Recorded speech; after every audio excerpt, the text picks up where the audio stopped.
अगर मान लीजिए मैं यहाँ पे कहीं पे एंट्री कर गया तो मेरा स्टॉप लॉस एक तो होगा यहाँ पे कहीं पे जो जहाँ पे वॉल्यूम आया उसका लो हो सकता है। अगर आप शॉर्ट टर्म स्विंग ट्रेडर है, उससे थोड़ी आप अगर शेप जाना चाहते हैं तो दूसरा जो पॉइंट 1150 इसका लेवल पे जा सकते हैं।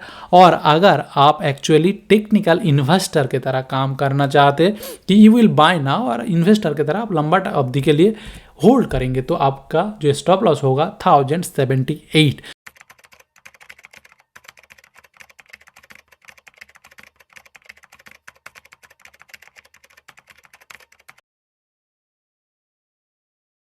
Hello friends, welcome to a channel Money Invest Talk. तो आज है एक्चुअली मेरे यहाँ सैटरडे, आपका इंडिया में संडे। तो बेसिकली आज वीकेंड एनालिसिस का बेसिस में जो एक स्टॉक को मैंने पिक किया, मे बी 2-3 दिन में मैं उसमें इन्वेस्ट करूँगा। तो उसी के ऊपर मैं डिस्कस करूंगा कि किस तरह आप वीकेंड में बैठ के स्विंग ट्रेडिंग के लिए स्टॉक को पिक कर सकते हैं, अच्छा अपॉर्चुनिटी आप ढूंढ सकते हैं, क्या क्या टूल्स आपको यूज करना चाहिए और वो चार्ट में देख के किस तरह डिसीजन लिया जाता है। दोस्तों ये काफ़ी इंपॉर्टेंट वीडियो है, क्योंकि इसी तरह जो लोग अपना सेटअप को यूज करके स्टॉक को फाइंड आउट करते हैं और उसमें इन्वेस्ट करते हैं, ये एक अलग ही मेथड होता है।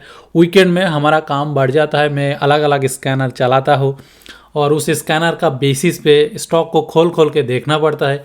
देखने के बाद फिल्टर आउट करने के बाद कुछ नंबर ऑफ स्टॉक्स आते हैं, उसमें फिर डिसीजन लेना पड़ता है based on multiple analysis, more advance analysis की किस तरह। तो उसी को मैं आपको दिखाऊंगा ताकि आप भी वीकेंड में बैठ के इस तरह स्टॉक को सिलेक्ट कर सकते हैं, फिल्टर कर सकते हैं और आगे जाके अपना इन्वेस्टमेंट कर सकते हैं with A small risk and larger reward potential. Okay, तो चलिए हम लोग देखते हैं कि इसमें ये काम किस तरह किया जाता है दोस्तों। तो इसके लिए मैं क्या करूँगा, आपको मेरा चैनल में ले जाके दिखाते हैं। ये हमारा चैनल है, इसमें अलग अलग टेक्निकल एंड फंडामेंटल एनालिसिस के ऊपर वीडियो होता है, तो आप देख सकते हैं। और किसी भी वीडियो का नीचे आप जाएंगे तो ये जो स्कैनर आपको यहाँ पे दिख रहा है ना, ये चीज़ आपको मिल जाएगा। ये गूगल शीट में स्कैनर है, इसके ऊपर मैंने पहले भी डिस्कस किया तो ज़्यादा नहीं बताऊँगा। तो इस स्कैनर को देख के इसमें अलग अलग फ़िल्टर है, इसमें मैं हर कॉलम में एक एक फ़िल्टर लगा सकता हूँ। और ये बेसिकली इसमें से मैं केवल बेयर जो स्टॉक्स है, जो moving average 63 days moving average का नीचे जो है ना, मैं उसको निकाल दिया। बाकी सब बुलिश कंपनीज है और ये वॉल्यूम का बेसिस पे मैंने इसको शॉर्ट किया। देखिए जो पिछला जो 100 दिन में मैक्सिमम वॉल्यूम किस किस स्टॉक में आया, उस हिसाब से कितने करोड़ का ट्रेड हुआ, ये सब आपको यहाँ पे दिख जाएगा। देखिए मैं उतना डिटेलिंग में नहीं जाऊँगा, लेकिन इसी स्कैनर को यूज करके मैं अपने लिए स्टॉक को फाइंड आउट करता हूँ। और इसमें अगर आप नीचे जाएंगे तो इसमें बाय सेल हेल्दी बहुत सारा कलर कोड है, हर कलर का एक एक मीनिंग है। लेकिन फिलहाल इसमें से मैं कुछ कंपनी को पिक किया। आज मैं आपको जो दिखाऊंगा जो जीआर इंफ्रा का थोड़ी बहुत देख लेते कि अगर रिलेटिव स्ट्रेंथ को देखा जाए तो ये मोर देन ऑन मतलब निफ्टी से अच्छा ही है। और दूसरा अगर इसका वॉल्यूम देखा जाए, पिछला 100 दिन के अंदर एक दिन वॉल्यूम ऐसा आया जो 36x इज ह्यूज अमाउंट। इसका अगर एवरेज ट्रेडिंग वॉल्यूम देखेंगे तो ये 20 करोड़ का आसपास ट्रेड होता है। अब 30 गुना मतलब 320 मतलब 300 से ज़्यादा नहीं, 600 के आसपास, 600 करोड़ के आसपास इसमें इन्वेस्ट हुआ। और इसमें अगर आप कंसोलिडेशन देखेंगे कि ये कंसोलिडेट कर रहा है कि नहीं, तो देखिए कंसोल 50 पिछला 50 डेज के अंदर ये 17% का बीच में ये घूम रहा है। ऐसा नहीं कि ऊपर चला गया नीचे गया या ट्रेंडिंग है, ऐसा नहीं है। तो ये एक्चुअली रेंज बाउंड कंपनी है। ओके, इसके साथ साथ आप मार्केट कैप अप डाउन देख सकते हैं। एनीवे, अभी मैं आपको इसका चार्ट में लेके जाऊंगा और उसमें मैं दिखाऊंगा कि इसको किस तरह एनालिसिस किया जाता है। उसके लिए मैं क्या करूंगा, पहले तो ये चार्ट को मैं क्लियर कर देता हूँ और इसको मैं एक्चुअली फुल स्क्रीन कर देता हूँ और अपना जो वीडियो है उसको हटा देता हूँ। एनालिसिस के टाइम मेरा वीडियो देखना जरूरी नहीं है, लेकिन आप ध्यान दीजिएगा हर बात पे। ओके, तो पहले तो इसको देख लेते हैं। ये देखिए बहुत पुराना कंपनी नहीं है, इसका जो लिस्टिंग डेट है अगर देखेंगे तो बहुत ही रिसेंट लिस्टिंग है। यानी कि इसका जो लिस्टिंग है 19 जुलाई, ओके 21 मतलब 21 में ये लिस्टिंग हुआ। इसके बाद देखिए ये थोड़ी ऊपर जाने का कोशिश तो किया, लेकिन फॉल डाउन हुआ और ये एक kind of head and shoulder pattern को ब्रेक करके ये नीचे आ गया। ओके, नीचे आके down trend as per Dow theory down trend काफ़ी लंबा टाइम चलते रहा। अब ये डाउ थ्योरी का हिसाब से जब लंबा टाइम नीचे चला उसके बाद जो मेजर रिट्रेसमेंट आया था वो एक यहाँ आया था, उसके बाद यहाँ आया था और अभी फिलहाल यहाँ आया था। अभी देखिए ये जो रिट्रेसमेंट आया ये तीन रिट्रेसमेंट के बीच में यहाँ से देखिए ये एकदम टॉप को टच करने का कोशिश किया लेकिन तुरंत गिर गया। यानी कि इसमें आपको ये कहते हैं कि इसमें सेलर हावी था। सेलर हावी था क्योंकि प्राइस को ऊपर ले जाने का कोशिश तो किया लेकिन as per candle stick chart जो है उसको एक्चुअली उसने वो हटा नहीं पाया। ये कैंडल स्टिक चार्ट में एक्चुअली इसको कंट्रोल नहीं कर पाया, होल्ड नहीं कर पाया। तो ये चीज़ आपको क्या कहते हैं कि ये एक्चुअली सेलर अभी भी स्ट्रॉन्ग है। उसके बाद क्या हुआ, एज यूजुअल सेलर अगर स्ट्रॉन्ग है तो नीचे गिरना चाहिए तो गिरा। ठीक है, ये कैंडल एंड वॉल्यूम आपको बता रहा है। अभी देखिए उसके बाद दोबारा कोशिश किया लेकिन पिछला जो हाई था उसको टच नहीं कर पाया। तो अगेन ये आपको क्या कहते हैं, ये कहते हैं कि सेलर अभी भी स्ट्रॉन्ग है। लेकिन अभी यहाँ पे क्या हुआ, ये जो थर्ड टाइम जो रिट्रेसमेंट आया, थर्ड टाइम रिट्रेसमेंट जो आया इससे मैं एक्चुअली वॉल्यूम प्रोफाइल को हटा देता हूँ ताकि आपको समझ में आए, चार्ट ठीक ठाक क्लीन दिखे। ठीक है, तो वॉल्यूम प्रोफाइल को मैं हटा दिया, वॉल्यूम प्रोफाइल को भी मैं देखता हूँ लेकिन उसके लिए अलग एनालिसिस है।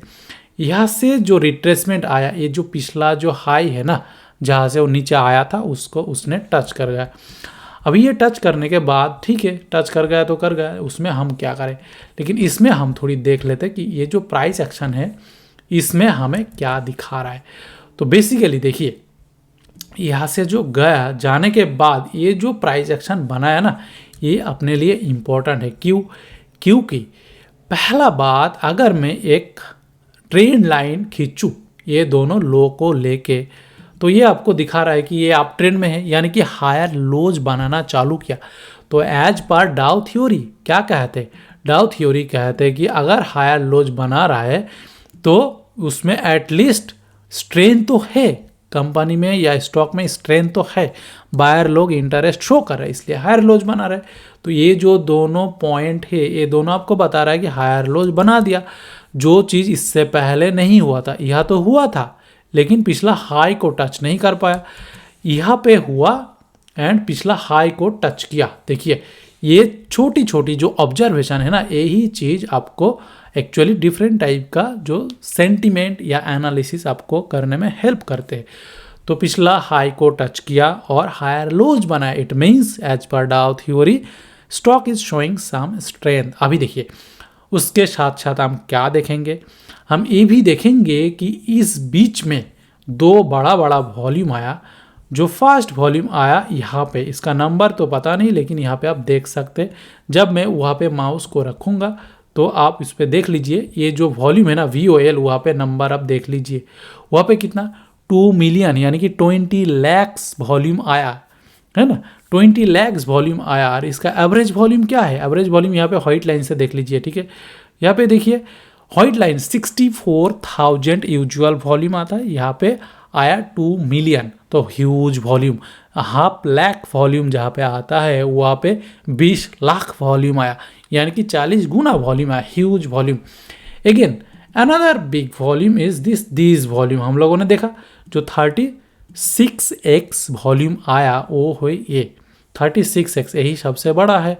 तो ये जो 36x वॉल्यूम आया जिसमें अराउंड 600 करोड़ का इन्वेस्टमेंट हुआ। अब समझिए ये वॉल्यूम बाइंग वॉल्यूम या सेलिंग वॉल्यूम, उसको थोड़ी देख लेते।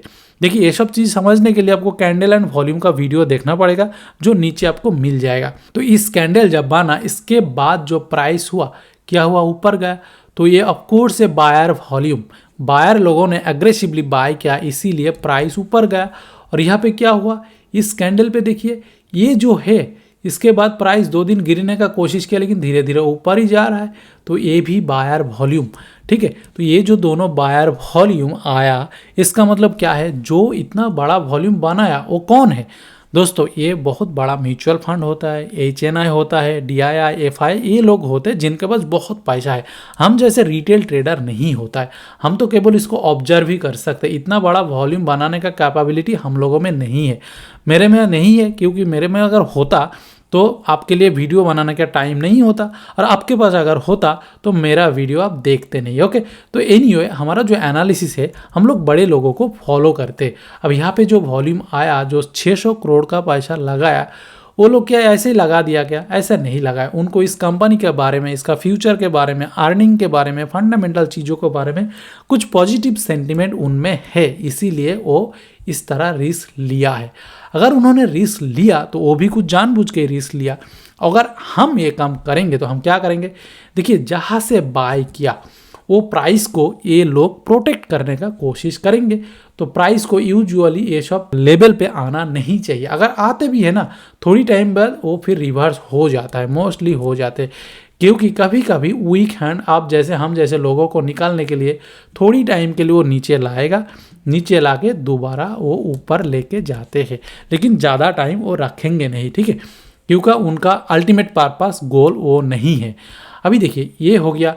अब इस तरह कंपनी में अगर मैं और थोड़ी दिखाऊँ आपको कि ये एक्चुअली जो ट्रेंड चेंज हो रहा है, देखिए ये जो हाइज बन रहा है, इसको लेके अगर मैं दूसरा एक ट्रेंड लाइन ड्रॉ कर दूँ, जिसको मैं योलो कर देता हूँ, तो देखिए ये दोनों ट्रेंड लाइन से आपको क्या लग रहा है? दोनों ट्रेंड लाइन से आपको यही पता चल रहा है कि पहले जो एंगल बनाया था, ये जो एंगुलर स्टडीज होता है ना दोस्तों, ये भी एक है। यहाँ पे जो एंगल बनाया था ये मान लीजिए कुछ था, और यहाँ पे जो एंगल बना है वो काफ़ी बड़ा है, तो एंगल इज इंक्रीजिंग। ये जियोमेट्रिकल जो एंगल है इसका ज़्यादा मतलब तो है नहीं, लेकिन ये चीज़ आपको एक इंफॉर्मेशन के बारे में क्लू देता है। वो क्या है? यानी कि मोमेंटम ऑफ द स्टॉक और प्राइस इज इंक्रीजिंग। बेसिकली वो पहले जिस रेट में ऊपर जा रहा था अभी उससे तेज जा रहा है। अब जब तेज जा रहा है उसके साथ वॉल्यूम भी आ रहा है, लोग बाय कर रहा है, तो हम यहाँ पे क्या कर सकते हैं दोस्तों? तो मैंने इसको पिक किया क्योंकि इसमें और एक चीज़ है, जैसे कि आप देखेंगे कि अगर मैं ये जो हाइज को लेके ड्रॉ कर दूँ तो आपके पास यहाँ पे एक असेंडिंग पैटर्न भी बन जाएगा। कैसे? देख लीजिए, इसको मैं अगर ऐसा कर दूँ तो आपको असेंडिंग पैटर्न भी दिख जाएगा। तो बेसिकली हर चीज़ से आपका ये एनालिसिस हो जाएगा। तो अगर आप इस पे दूसरा एंगल से भी देखना चाहते हैं कि जो VCP पैटर्न होता है दोस्तों, VCP पैटर्न यानी कि वॉल्यूम कॉन्ट्रैक्शन पैटर्न, उससे भी देखिए तो वॉल्यूम कॉन्ट्रैक्शन या वोलाटिलिटी कॉन्ट्रैक्शन जो भी बोलिए वो चीज़ हो रहा है। तो अलग अलग एंगल से अगर किसी स्टॉक को आप एक्चुअली प्राइस एक्शन बोलिए, कुछ भी बोलिए, सिमिलर टाइप का जो मेथड यानी कि कंक्लूजन वो आते ही है, ठीक है, क्योंकि स्ट्रेंथ इज स्ट्रेंथ। लोग अलग अलग तरीके से स्ट्रेंथ को डिफाइन करते। अब देखिए इसमें मैं क्या करूँगा, मैं पहले ही बता दिया कि ये आपके लिए बाइंग एंड सेलिंग रिकमेंडेशन नहीं है, ये मेरा अपना स्टाइल है जो मैं आपको समझा रहा हूँ कि इस तरह मैं स्टॉक को सिलेक्ट करता हूँ और उससे मैं एंट्री लेता हूँ। अभी देखिए इसमें स्ट्रेंथ तो मुझे दिख रहा है, वॉल्यूम भी मुझे सपोर्ट कर रहा है, ट्रेंड भी मुझे सपोर्ट कर रहा है, हर चीज़ सपोर्ट कर रहा है। अब मैं क्या करूँगा? मैं वेट करूँगा कि इस लेवल को ब्रेक कर जाए। क्यों मैं वेट करूँगा? क्योंकि जब तक इस लेवल का ऊपर प्राइस होल्ड नहीं कर रहा है ना, तब तक मेरा कॉन्फिडेंस नहीं आएगा। कभी कभी एग्रेसिव बाइंग भी कर सकते, लेकिन वो आपके लिए रिकमेंडेड नहीं है, क्योंकि ये एग्रेसिव बाइंग में एक्चुअली फेल्यूर रेट भी है। अगर मैं यहाँ पे कहीं पे एक्चुअली एंट्री कर जाऊँ तो क्या है, इस रेंज में कहीं पे भी मैं एंट्री करूँ तो मेरा स्टॉप लॉस कहाँ होगा मैं आपको वो दिखाता हूँ। एक तो स्टॉप लॉस आपको यहाँ पे दिख रहा है, तो मैं ये सारा जो स्क्रीन है इसको मैं क्लियर कर देता हूँ, ठीक है। अगर मान लीजिए मैं यहाँ पे कहीं पे एंट्री कर गया तो मेरा स्टॉप लॉस एक तो होगा यहाँ पे कहीं पे जो जहाँ पे वॉल्यूम आया उसका लो हो सकता है। अगर आप शॉर्ट टर्म स्विंग ट्रेडर है, उससे थोड़ी आप अगर शेप जाना चाहते हैं तो दूसरा जो पॉइंट 1150 इसका लेवल पे जा सकते हैं। और अगर आप एक्चुअली टेक्निकल इन्वेस्टर की तरह काम करना चाहते हैं कि यू विल बाय नाउ, और इन्वेस्टर की तरह आप लंबा अवधि के लिए होल्ड करेंगे, तो आपका जो स्टॉप लॉस होगा 1078। मैं इस तरह करता हूँ, ठीक है। उसके बाद मैं ट्रेल करता हूँ। तो बेसिकली यहाँ पे क्या दिख रहा है हमें, ये जो एक्चुअल रेजिस्टेंस है, ये रेजिस्टेंस को ब्रेक करने के लिए मैं वेट करूँगा, उसके बाद मैं एंट्री करूँगा अगर ये पैटर्न रहे तो देखिए अगर आप यहाँ पे एंट्री करते हैं, फॉर एग्जांपल अगर आप इस लेवल पे एंट्री करते हैं तो आपका जो स्टॉप लॉस है, पहला स्टॉप लॉस क्या है 13%, यानी कि 13% का रिस्क लेके आप इसमें एंट्री कर सकते। दूसरा स्टॉप लॉस देखिए 14%, यानी कि 10 to 15% stop loss is a good stop loss अगर आप अपना जो पोजीशन साइजिंग ठीक ठाक रख रहे हो। Position sizing is all together different topic, उसके बारे में मैं बात नहीं करूँगा, लेकिन आप उसमें ध्यान दीजिएगा, ये हो जाएगा। और अगर आप इन्वेस्टर टाइप का है तो आप इसमें एंट्री कर सकते। इसमें देखिए 18% के आसपास आपका स्टॉप लॉस आ रहा है, या 18-20%। अगर आप टेक्निकल इन्वेस्टर हो तो उतना आप ले ही सकते हो, ठीक है। तो इस तरह जो असेंडिंग पैटर्न हो गया, या मान लीजिए इसका प्राइस एक्शन वॉल्यूम का जो ये हो गया, ये सब चीज़ देख के इसमें मैं एंटर करता हूँ। उसके बाद देखिए आपके पास 10 से 15%, 20% का नुकसान होने का चांसेस है ना। अब इसमें हम लोग देखते हैं कि प्रॉफिट का पोटेंशियल कितना है। तो बेसिकली यहाँ पे कहिए अगर मैं एंट्री कर जाऊँ तो यहाँ पे अगर मेरा स्टॉप लॉस है, सॉरी टारगेट है तो 26%, यहाँ पे टारगेट है तो कितना है 53%, यहाँ पे टारगेट है तो 78%। अब टारगेट कितना दूर जाएगा ये तो आपको कोई नहीं कह सकते। हो सकता है स्टॉक थोड़ी देर जाके रिवर्स हो जाए, हो सकता है लंबा अवधि के लिए कंटिन्यू चले, है ना। लेकिन सिचुएशन जो भी होगा आपका 1:2, 1:3 रिस्क रिवार्ड रेशियो में वो हो जाता है। अभी देखिए इसमें अगर मैं देखूँ तो ये स्टॉक अगर मैं एंट्री करूँ तो मैं यूजुअली ट्रेल करता हूँ, ऐसा कुछ जाना चाहिए, ऐसा higher low swing high swing low बना के जाना चाहिए। तो इसमें भी एक ट्रेंड लाइन दिखना चाहिए, हो सकता है आपको वो ट्रेंड लाइन देखना है। स्टॉप लॉस को जिस तरह ट्रेल करने का मेथड है उस तरह आप इसमें ट्रेल करके पीछे पीछे जा सकते हो। जब मैं दिखाता हूँ कुछ लार्ज बिग प्रॉफिट जो होता है ना, वो इसी तरह स्टॉप लॉस को ट्रेल करके होता है। और अगर आपको बड़ा सेलिंग सिमिलर ऑपोजिट कुछ सेलिंग आपको दिख जाता है तो आप उसमें क्या कर सकते हैं, आप उसमें सिंपली निकल सकते हो। आप सेल करके उससे आप प्रॉफिट को बुक कर सकते हो, लॉस को मिनिमाइज कर सकते हो। लेकिन आप जो भी कीजिए, दीज आर गुड अपॉर्चुनिटी। इसमें क्या है ना, इस तरह चार्ट वॉल्यूम पैटर्न रेयर मिलता है, ठीक है, बहुत ज़्यादा नहीं मिलता है। और जब मिलता है तब आपको वो यूटिलाइज करना चाहिए। अगेन ये मेरे लिए अच्छा है, लेकिन इसका मतलब ये ज़रूरी नहीं है कि आपके लिए भी अच्छा होगा ही। आप अपना स्टाइल में कर सकते हो, लेकिन मैं खुद ऐसा करता हूँ इस तरह वॉल्यूम एंड ट्रेंड को देख के। अब देखिए ये kind of non performing stock है। आप बोलेंगे कि निफ्टी वगैरह इतना परफॉर्म किया, ये तो नहीं किया, तो इतना वीक स्टॉक में मैं क्यों एंट्री कर रहा हूँ। दोस्तों देखिए हमेशा स्टॉक इस तरह पैटर्न बना के जब ब्रेकआउट देता है, अगर निफ्टी का अगेंस्ट में वो चल रहा है, it means that's a strong stock. अब चलेगा कि नहीं चलेगा वो मुझे पता नहीं, लेकिन जब हर चीज़ पॉजिटिव आपको दिख रहा है, हो सकता है कि ये नेक्स्ट विनर होगा। ऐसा ज़रूरी नहीं कि निफ्टी जब चला तब जो स्टॉक ऊपर गया वही दोबारा चलेगा, उसमें कुछ चलेगा जरूर, लेकिन सारा चलेगा।